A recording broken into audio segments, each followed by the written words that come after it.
Senator, thank you so much for joining us today. Yeah, Danielle, it's good to be with you. We have some questions for you regarding the recent news. Many Americans are seeing footage of the boat strikes for the first time, and some are asking whether the survivors in the water were targeted.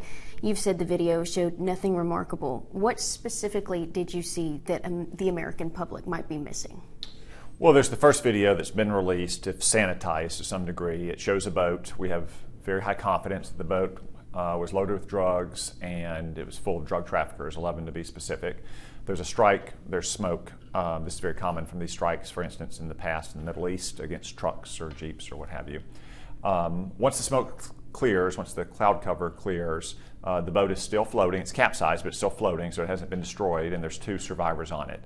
It appears at one point they're trying to flip the boat back over, or maybe at one point they're trying to signal again. It's a common tactic for these drug traffickers to link up boats together. But here's what you didn't see. You didn't see 2 helpless men in the water clinging to a wooden plank or in a life jacket, and that boat was still a valid military target. So Admiral Bradley, a career Navy SEAL, highly decorated, made the decision to strike it, destroy it. I strongly support that decision. I would have done the same thing in his position.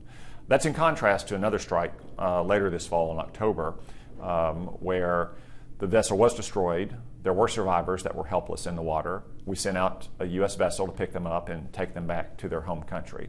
So you have to look at the facts and circumstances of each one of these strikes to judge them, but what matters most to me, and I think to most Arkansans, is that we're serious about battling these cartels, about stopping these drugs from coming to Arkansas and killing hundreds of Arkansans or killing 100,000 Americans, as has happened so many years. So I support what the president is doing to battle these cartels, and I can say it's having real results. The number of drugs entering our country has declined significantly this year, and suffice to say, it's much harder to find people in Latin America to man these boats now. So you're talking about the results. Can you detail our goal in Venezuela? What's the strategy? Well, I think President Trump has been pretty clear that he wants Maduro to go. And there's a long history in Latin America of transitioning from strongman rule to representative government by the strongman leaving. And I would personally be fine with that. It would be much better for the people of Venezuela, and more importantly, it'd be better for Arkansans and Americans if we had a government in Venezuela that was not actively colluding with drug cartels. That's really what makes Venezuela unique in Latin America. Other countries don't always control all their own territory. They have weak institutions. Cartels exploit those vacuums. But in Venezuela, you have a government that is actively colluding, conspiring, and benefiting and profiting from drug trafficking. They also work with Iran, Russia, China, North Korea.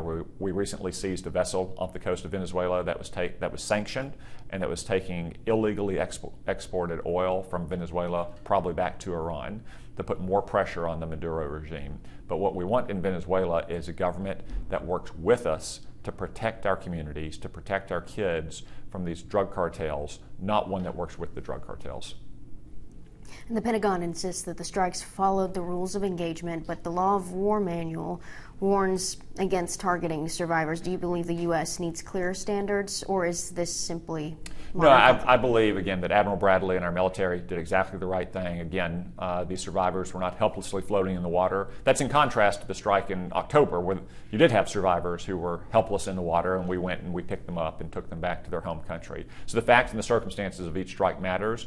What is most important is that we're finally taking action against these drug traffickers, striking these boats, putting pressure on them, making it harder for them to get their drugs into our communities here in Arkansas. Do you think there's a need for Congress to launch an independent public review? I don't. Some of my Democratic colleagues have said that they want the subsequent video released. I would personally be fine with that.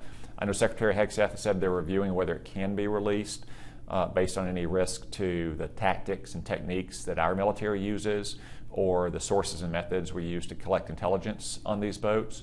But I think the American people have a pretty good picture of what's happened, and that's one reason why they support the president's decision so strongly, because they are tired of seeing their kids, their family members, their neighbors, their coworkers battle with the ravages of addiction in our country.